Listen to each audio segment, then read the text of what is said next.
नमस्कार दोस्तों, जय श्री कृष्णा। मैं निकिता गोस्वामी आज आप सबको श्रीमद् भागवत गीता का पहला अध्याय अपने माध्यम से प्रस्तुत कर रही हूँ। गीता सार। श्रीमद् भागवत गीता हिंदुओं के पवित्रतम ग्रंथों में से एक है। महाभारत के अनुसार कुरुक्षेत्र युद्ध में भगवान श्री कृष्ण ने गीता का संदेश अर्जुन को सुनाया था। यह महाभारत के भीष्म पर्व के अंतर्गत दिया गया एक उपनिषद है।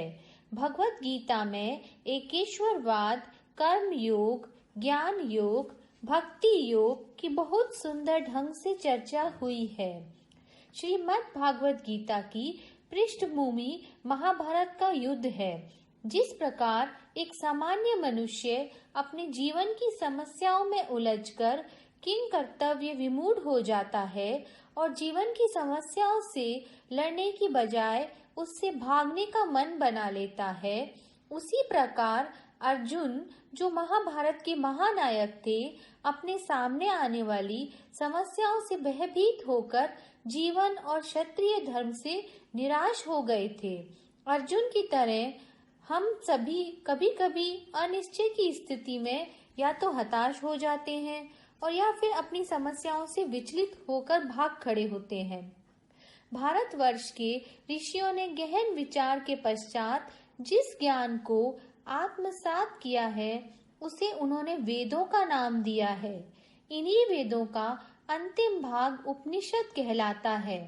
मानव जीवन की विशेषता मानव को प्राप्त बौद्धिक शक्ति है और उपनिषदों में निहित ज्ञान मानव की बौद्धिकता की उच्चतम अवस्था तो है ही, अपितु बुद्धि की सीमाओं के परे मनुष्य क्या अनुभव कर सकता है, उसकी एक झलक भी दिखा देता है। पहला अध्याय, अर्जुन विषाद योग। धृतराष्ट्र बोले, हे संजय, धर्म भूमि कुरुक्षेत्र में एकत्रित युद्ध की इच्छा वाले मेरे और पांडु पुत्रों ने क्या किया है? संजय बोले, उस समय राजा दुर्योधन ने व्यूह रचना युक्त पांडवों की सेना को देखा और द्रोणाचार्य के पास जाकर यह वचन कहा, हे आचार्य, आपके बुद्धिमान शिष्य द्रुपद पुत्र धृष्टद्युम्न द्वारा व्यूहाकार खड़ी की हुई पांडु पुत्रों की इस बड़ी भारी सेना को देखिए।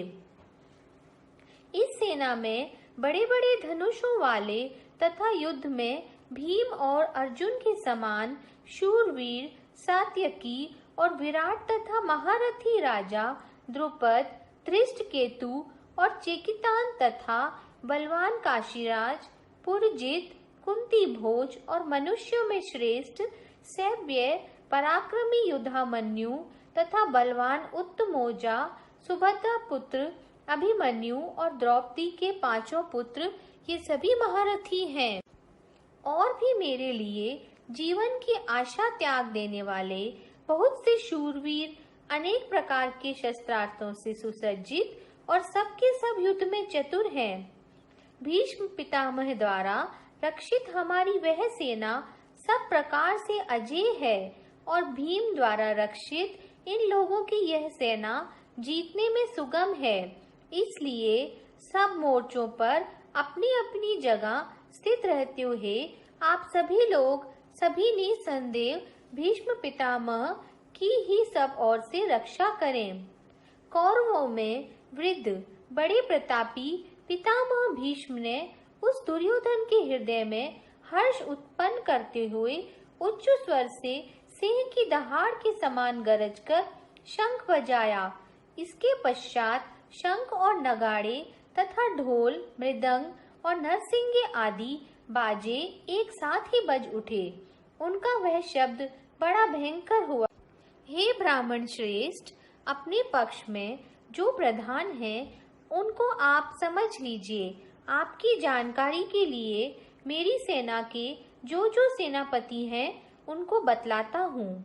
आप द्रोणाचार्य और पितामह भीष्म तथा कर्ण और संग्राम विजयी कृपाचार्य तथा वैसे ही अश्वत्थामा, विकर्ण और सोमदत्त का पुत्र भूरिश्रवा है। इसके अनंतर सफेद घोड़ों से युक्त उत्तम रथ में बैठे हुए श्री कृष्ण महाराज और अर्जुन ने भी अलौकिक शंख बजाए। श्री कृष्ण महाराज ने पांचजन्य नामक, अर्जुन ने देवदत्त नामक और भयानक कर्म वाले भीमसेन ने पौंड्र नामक महाशंख बजाया। कुंती पुत्र राजा युधिष्ठिर ने अनंत विजय नामक और नकुल तथा सहदेव ने सुघोष और मणिपुष्पक नामक शंख बजाए। श्रेष्ठ धनुष वाले काशीराज और महारथी शिखंडी एवं धृष्टद्युम्न राजा विराट और अजय सात्यकी राजा द्रुपद एवं द्रौपदी के पांचों पुत्र और बड़ी भुजा वाले सुभद्रा पुत्र अभिमन्यु, इन सभी ने हे राजन सब ओर से अलग अलग शंख बजाए और उस भयानक शब्द ने आकाश और पृथ्वी को भी गुंजाते हुए धातृ राष्ट्रों के अर्थात आपके पक्ष वाले के हृदय विदीर्ण कर दिए। भावार्थ है, हे राजन, इसके बाद कपिध्वज अर्जुन ने मोर्चा बांधकर डटे हुए धृतराष्ट्र संबंधियों को देखकर उस शस्त्र चलाने की तैयारी के समय धनुष उठाकर ऋषिकेश श्री कृष्ण महाराज से यह वचन कहा, हे अच्युत, मेरे रथ को दोनों सेनाओं के बीच में खड़ा कीजिए और जब तक कि मैं युद्ध क्षेत्र में डटे हुए युद्ध के अभिलाषी इन विपक्षी योद्धाओं को भली प्रकार से देख ना लूं कि इस युद्ध रूप व्यापार में मुझे किन किन के साथ युद्ध करना योग्य है, तब तक उसे खड़ा रखिए।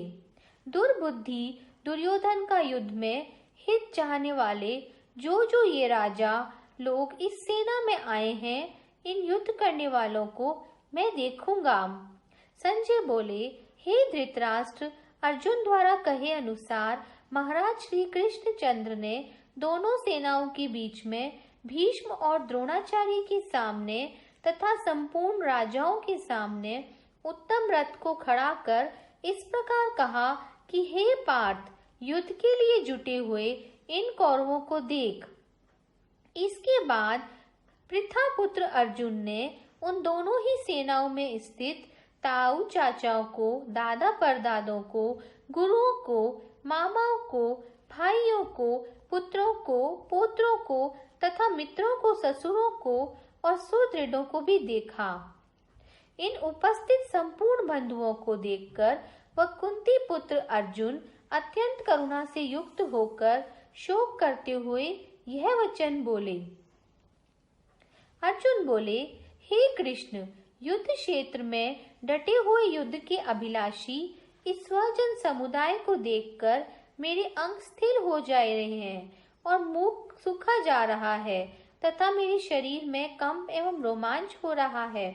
हाथ से गांडीव धनुष गिर रहा है और त्वचा भी बहुत जल रही है तथा मेरा मन भ्रमित सा हो रहा है, इसलिए मैं खड़ा रहने को भी समर्थ नहीं हूँ। हे केशव, मैं लक्षणों को भी विपरीत ही देख रहा हूँ तथा युद्ध में स्वजन समुदाय को मारकर कल्याण भी नहीं देखता। हे कृष्ण, मैं ना तो विजय चाहता हूँ और ना राज्य तथा सुखों को ही। हे गोविंद, हम ऐसे राज्य से क्या प्रयोजन है अथवा ऐसे भोगों से और जीवन से भी क्या लाभ है। हमें जिनके लिए राज्य, भोग और सुखादि अभीष्ट हैं, वे ही ये सब धन और जीवन की आशा को त्याग कर युद्ध में खड़े हैं। गुरुजन, ताऊ चाचे, लड़के और उसी प्रकार दादे, मामे, ससुर, पोत्र, साले और भी संबंधी लोग हैं। हे मधुसूदन, मुझे मारने पर भी अथवा तीनों लोक के राजा के लिए भी मैं सबको मारना नहीं चाहता। मेरी पृथ्वी के लिए तो यही कहना है। हे जनार्दन, धृतराष्ट्र के पुत्रों को मारकर हमें क्या प्रसन्नता होगी। इन आततियों को मारकर तो हमें पाप ही लगेगा। अतएव ए माधव, अपने ही बांधव धृतराष्ट्र के पुत्रों को मारने के लिए हमें योग्य नहीं है, क्योंकि हम अपने ही कुटुंब को मारकर कैसे सुखी होंगे। यद्यपि लोक से भ्रष्टचित हुए ये लोग कुल के नाश से उत्पन्न दोष को और मित्रों से विरोध करने में पाप को नहीं देखते, तो भी हे जनार्दन, कुल के नाश से उत्पन्न दोष को जानने वाले हम लोगों को इस पाप से हटने के लिए क्यों नहीं विचार करना चाहिए। कुल के नाश से सनातन कुल धर्म नष्ट हो जाते हैं तथा धर्म का नाश हो जाने पर संपूर्ण कुल में पाप भी फैल जाता है। हे कृष्ण, पाप के अधिक बढ़ जाने से कुल की स्त्रियां अत्यंत दूषित हो जाती हैं और हे वाणी, स्त्रियों के दूषित हो जाने पर वर्ण संकर उत्पन्न होता है। वर्ण संकर कुल घातियों को और कुल को नरक में ले जाने के लिए होता है। लुप्त हुई पिंड और जल की क्रिया वाले अर्थात श्राद्ध और तर्पण से वंचित इनके पितर लोग भी अधोगति को प्राप्त होते हैं। इन वर्ण संकरक कारक दोषों से कुल घातियों के सनातन कुल धर्म और जाति धर्म नष्ट हो जाते हैं। हे जनार्दन, जिनका कुल धर्म नष्ट हो गया है, ऐसे मनुष्यों का अनिश्चित काल तक नरक में वास होता है, ऐसा हम सुनते हैं। हाँ, शोक हम लोग बुद्धिमान होकर भी महान पाप करने को तैयार हो गए हैं और राज्य और सुख के लोभ से स्वजनों को मारने के लिए उद्यत हो गए हैं। यदि मुझे शस्त्र रहित एवं सामना न करने वाले को शस्त्र हाथ में लिए हुए धृतराष्ट्र के पुत्र रण में मार डालें, तो वह मारना भी मेरे लिए अधिक कल्याणकारक होगा। संजय बोले, रणभूमि में शोक से उद्विग्न मन वाले अर्जुन इस प्रकार कहकर बाण सहित धनुष को त्याग कर रथ के पिछले भाग में बैठ गए। जय श्री कृष्ण। नमस्कार दोस्तों,